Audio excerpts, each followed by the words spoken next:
வணக்கம் friends, welcome to my channel. நாம் பார்க்க இருப்பது கோதுமை தோசை செய்முறைதான்.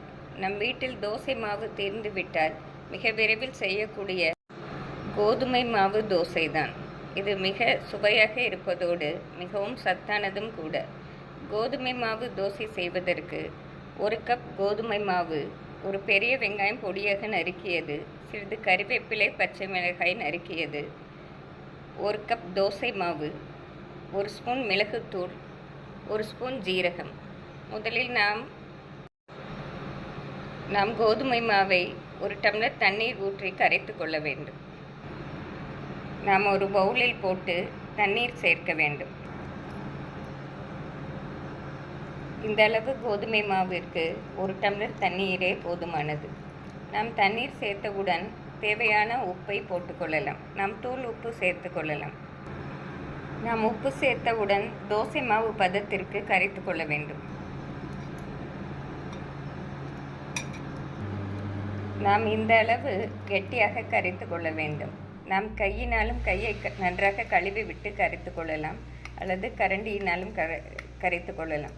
இப்பொழுது நாம் இதனுடன் எடுத்து வைத்திருக்கும் தோசை மாவை முதலில் போட வேண்டும். நாம் தோசை மாவு சேர்ப்பது புளிப்பு சத்திற்காக தான். தோசை மாவு வீட்டில் இல்லாத போது நாம் 1 கப் தயிர் சேர்த்து கொள்ளலாம். இப்படி கலந்தவுடன் நாம் நறுக்கிய வெங்காயம், பச்சை மிளகாய், கறிவேப்பிலையை போட்டு விடலாம்.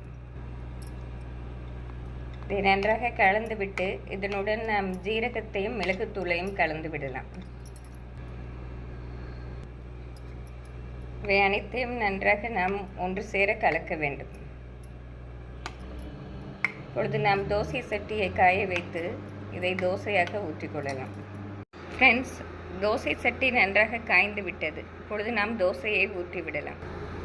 நாம் இதே போல் சிறியதாகவே ஊற்றிக்கொள்ளலாம். வெங்காயம், பச்சை மிளகாய் அனைத்தும் போட்டதால் நாம் இந்த அளவு ஊற்றினாலே அது நன்றாக வெந்து வந்துவிடும்.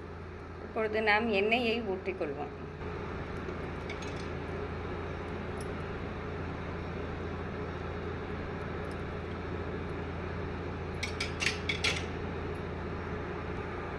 நாம் இதை ஹை ஃப்ளேமிலே நன்றாக வேக வைத்து கொள்ளலாம். திருப்பி போட்டவுடன் சிம்மில் 1 நிமிடம் வைத்து எடுத்து விடலாம். இப்படி நன்கு வெந்து வந்தவுடன் நாம் இதை திருப்பி போட்டு விடலாம். இப்பொழுது நாம் சிம்மில் ஒரு நிமிடம் வைத்து எடுத்து விடலாம். ஃப்ரெண்ட்ஸ், இப்பொழுது கோதுமை தோசை நன்றாக வெந்து வந்துவிட்டது. இதை நாம் ஒரு பிளேட்டில் மாற்றிக்கொள்ளலாம். நாம் கோதுமை தோசையை இதேபோல் பொன்னிறமாக வேக வைத்து எடுத்துக்கொண்டோம் என்றால் மிக அருமையாக இருக்கும். இதை நாம் இட்லி பொடி, சட்னி, சாம்பாருடன் சாப்பிடும்போது மிக அருமையாக இருக்கும். இது லஞ்ச் பாக்ஸிற்கும் நம் குழந்தைகளுக்கு கொடுத்து விட்டோம் என்றால் விரும்பி சாப்பிடுவார்கள்.